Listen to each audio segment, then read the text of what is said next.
तो I hope कि आप लोग अच्छे होंगे, मस्त होंगे, स्वस्थ होंगे, आप लोग तैयारी इस तरीके से चली होगी। तो आज है हमारा 24 अगस्त, 24 अगस्त है। ये भी महीना खत्म ही होने वाला है, तो अब सितंबर आने वाला है। तो आई होप कि आप लोग ठीक होंगे, अपनी तैयारी अच्छी तरीके से चली होगी। जैसा कि आपको पता है कि संडे के दिन हमें क्या करना होता है, एक मॉक टेस्ट लगाना होता है, बाकी रिवीजन करना होता है। तो आप लोग तैयार रहिएगा, कल से हम लोग अपना टारगेट शुरू करने वाले हैं, ठीक है। तो वीडियो आपको आज ही शाम को मिल जाएगी, एक दिन पहले कोशिश करूंगा, एक दिन पहले ही देने की, ज्यादा अच्छा रहेगा उससे, ठीक है। तो पूरा डिटेल में बात करेंगे। टेलीग्राम आप लोग ज्वाइन कर लो, डिस्क्रिप्शन में मैं लिंक दे देता हूँ, आप लोग को वहाँ सारी चीजें मिल जाएंगी। अब एक चीज मैं बता दूं कि यूपीएसआई का फॉर्म भरा जा रहा है, मैंने अभी नहीं भरा अपना। अभी मैंने अपना जाति और निवास बनने के लिए दिया है, तो वो बन जाएगा, उसके बाद ही फॉर्म भरूंगा। तो अब फॉर्म भर देना चाहिए, बहुत ज्यादा लेट नहीं करना चाहिए। एक हफ्ते के अंदर में फॉर्म भर देना चाहिए। ऐसा नहीं है कि आप सितंबर में जाके फॉर्म भरो, तो वो भी ठीक नहीं है। जिसका डॉक्यूमेंट, और रही बात डिग्री की, तो डिग्री अगर आपकी नहीं मिल रही है तो आप प्रोविजनल ले लो, प्रोविजनल से भी काम चल जाएगा। हाँ, उस समय आपको देना पड़ेगा जब डीवी होगा, ठीक है। तो इससे भी काम चल जाएगा, तो देख लो।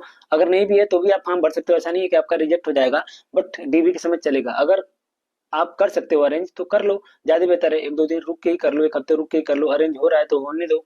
तो बहुत सारी समस्याएं हैं इस बार, बहुत से लोगों का क्लियर नहीं है, बहुत से लोगों की मार्कशीट नहीं मिली, बहुत से लोगों को डिग्री नहीं मिली है, मतलब काफी समस्याएं हैं। और देखो कितने फॉर्म पड़ते हैं पेपर में, तो 20 लाख का आ गया है, बाकी देखो।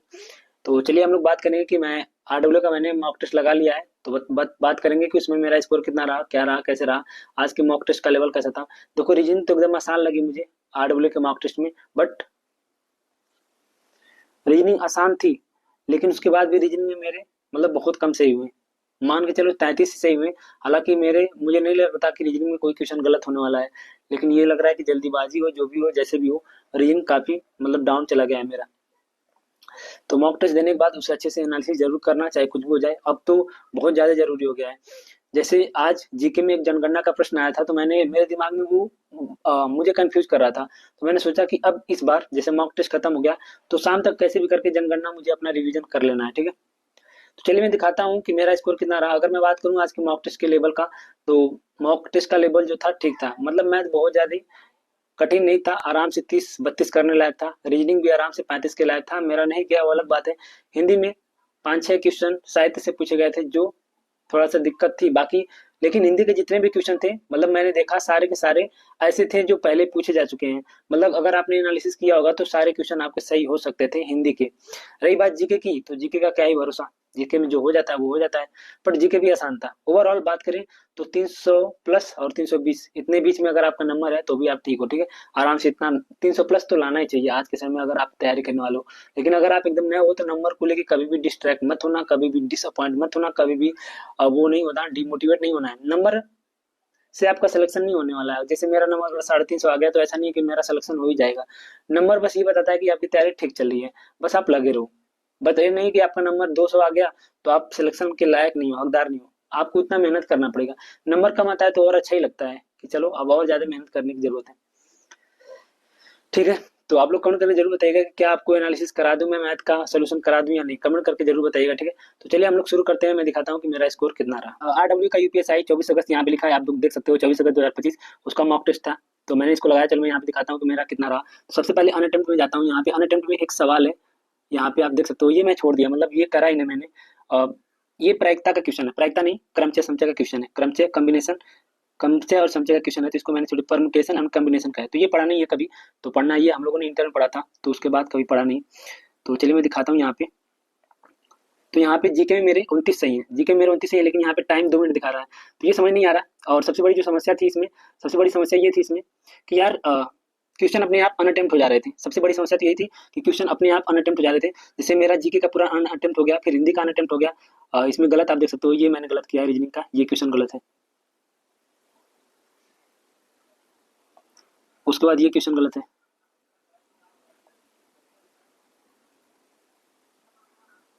सेट,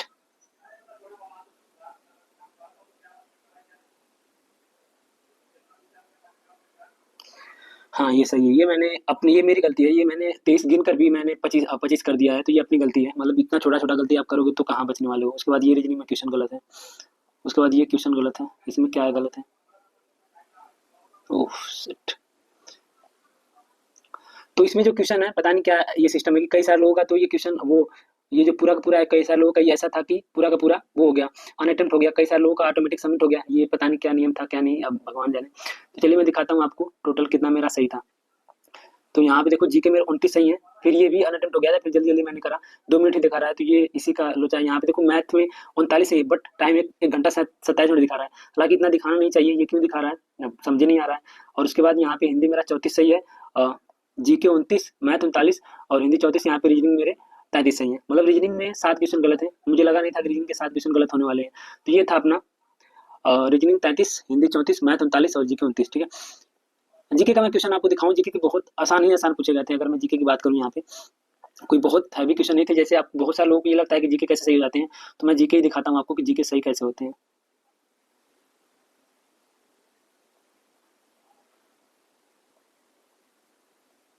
बस 1 मिनट में दिखा रहा हूँ जीके क्वेश्चन कौन कौन सही है।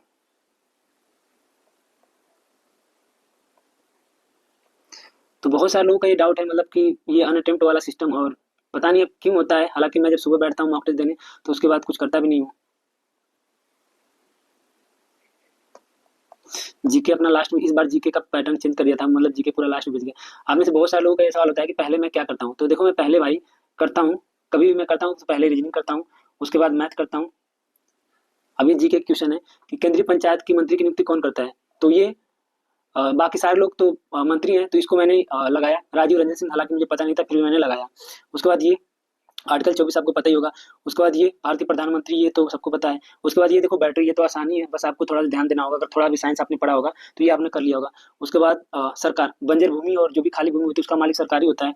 मतलब ऐसे ऐसे क्वेश्चन है जो हर कोई सही कर देगा, अगर आप नहीं करते तो आपकी गलती है। फिर सिस्टमेटिक प्रत्यक्ष परिमाण क्या था, तो व्यवस्थित विधवीकरण, ये भी सही है। उसके बाद ये 105, अभी कल ही मैं रवि तिवारी सर से पढ़ रहा था, तो उसमें उन्होंने बताया इंडेक्स 105, जैसा कि पेट के लिए है तो पेट में भी ये क्वेश्चन आ सकता है, तो इंडेक्स का था करंट का।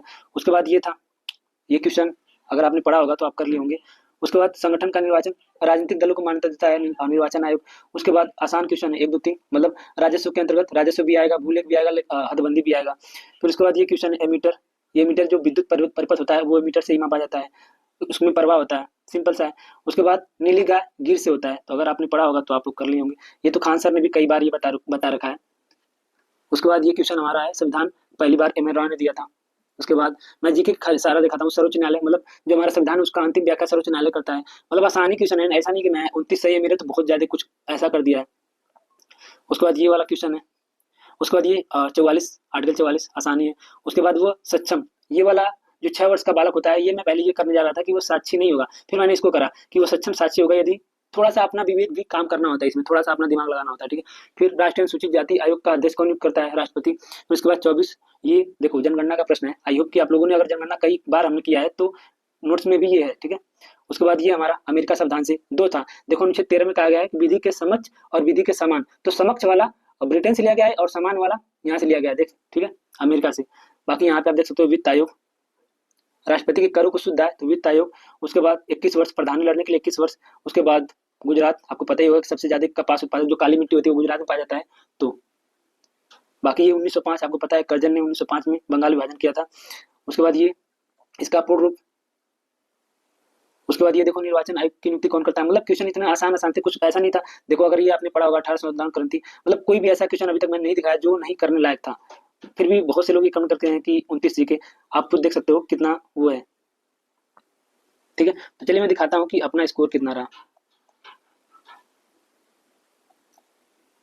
तो ये है अपना स्कोर, 400 में से 337 बना है। अभी रैंक मेरे 5 है, 871 लोगों ने अटेम्प्ट कर रखा है। परसेंटाइल 99.43 है, हालांकि ये परसेंटाइल अभी कम होगी क्योंकि जैसे जैसे लोग अटेम्प्ट करेंगे वैसे होगा। 135 क्वेश्चन सही है। मैंने कहा है कि अपना टारगेट हमेशा इसका 85% रखना, यानी कि 340, हालांकि उससे कम ही है। तो ये है अपना आज का स्कोर। आप लोग भी काउंट करके जरूर बताइएगा। यहाँ पे टॉप स्कोरर में आप देख सकते हो, ये अपना है सुजीत, आप देख सकते हो 5वें नंबर पर है। बाकी ये सारे लोग हैं, जितने भी है। टॉप में कौन है, रैंक 345।